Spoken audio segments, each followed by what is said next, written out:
Até quando vou sofrer? Romanos 8,18 diz: Considero que os nossos sofrimentos atuais não podem ser comparados com a glória que em nós será revelada. Meu irmão, um dos maiores questionamentos na vida do cristão é a respeito do seu sofrimento.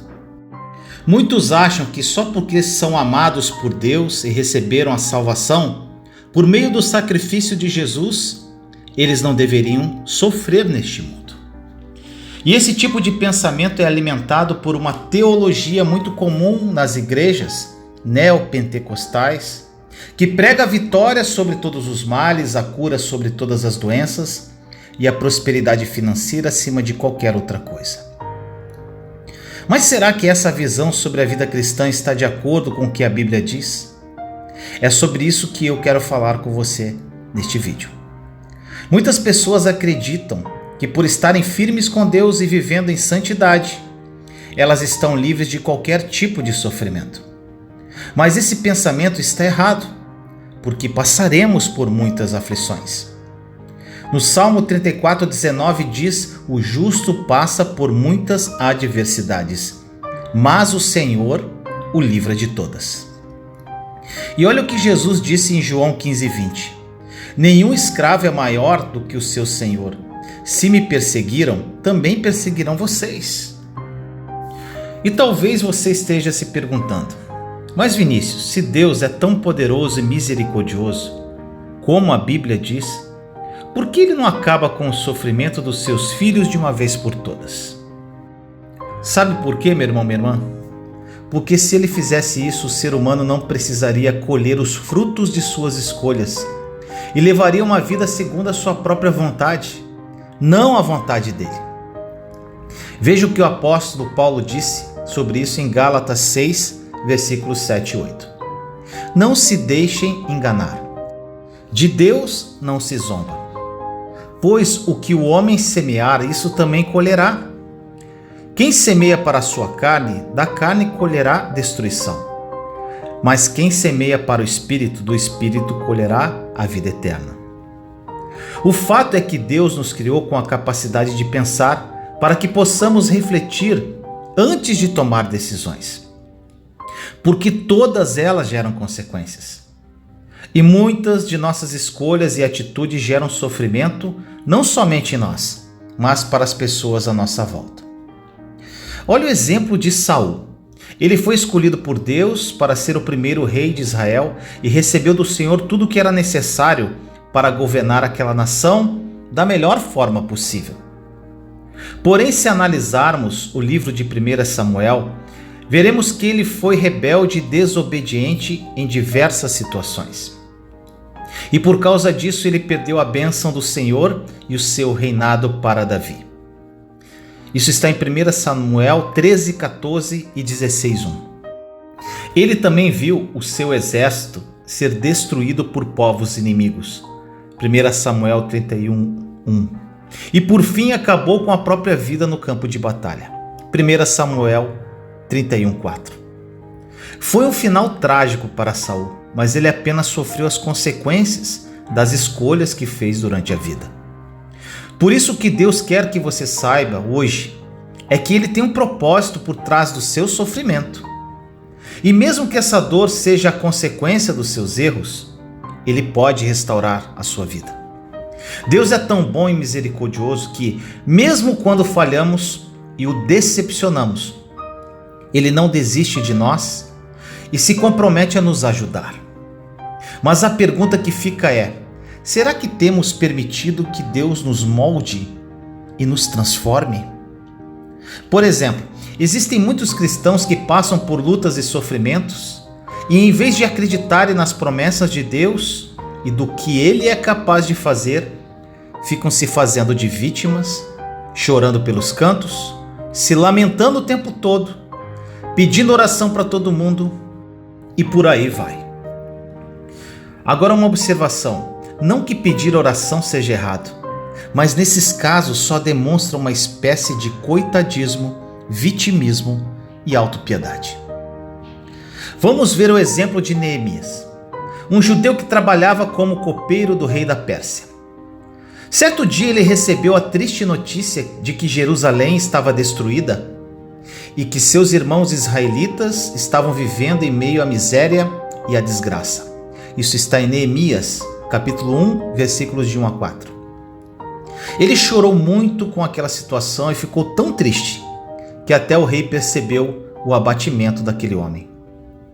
Porém, se você ler todo o primeiro capítulo do livro de Neemias, verá que por mais que ele tenha chorado e se lamentado, não ficou se fazendo de coitado por causa da situação do seu povo e da sua terra natal. Ele orou, jejuou e se comprometeu a ir até Jerusalém para consertar o que precisava ser consertado. Veja o que Neemias disse aos homens que o acompanharam para ajudá-lo em Neemias 2,17. Vocês estão vendo a situação terrível em que estamos. Jerusalém está em ruínas e suas portas foram destruídas pelo fogo. Venham, vamos reconstruir o muro de Jerusalém, para que não fiquemos mais nesta situação humilhante. Da mesma forma, não podemos permitir que as lutas e dificuldades nos desanimem completamente.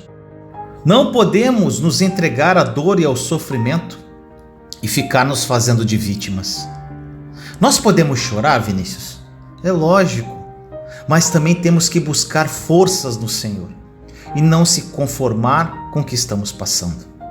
Então, se você está passando por um problema financeiro, se o seu casamento está em crise ou qualquer outra coisa, você tem todo o direito de chorar e ficar triste. Mas Deus espera que você enxugue as suas lágrimas, levante a sua cabeça, peça ajuda dele e comece a agir como um verdadeiro filho de Deus para resolver a sua situação. Se for preciso, procure um novo emprego, peça perdão ao seu cônjuge, faça qualquer coisa para resolver aquilo que está fazendo você sofrer. Tome uma atitude dentro do que você pode fazer. Alguns líderes religiosos têm ensinado que não podemos sofrer neste mundo, pois o sofrimento do cristão só acontece quando ele está em pecado. Isso é um absurdo. Isso não é verdade. Se fosse assim, Jesus não teria dito que nesse mundo teríamos aflições, mas que deveríamos ter bom ânimo, pois ele venceu o mundo. João 16:33. Além disso, quando olhamos para a vida do apóstolo Paulo, nós vemos o quanto ele sofreu, não por estar em desobediência, mas por estar seguindo a Cristo de coração. E em momento algum ele reclamava das provações que enfrentou. Isso nos mostra que, em vez de reclamar e ficar culpando o diabo ou tentar encontrar uma causa para o seu sofrimento, o cristão deve se fortalecer no Senhor. Nós precisamos nos revestir do poder de Deus e fortalecermos uns aos outros.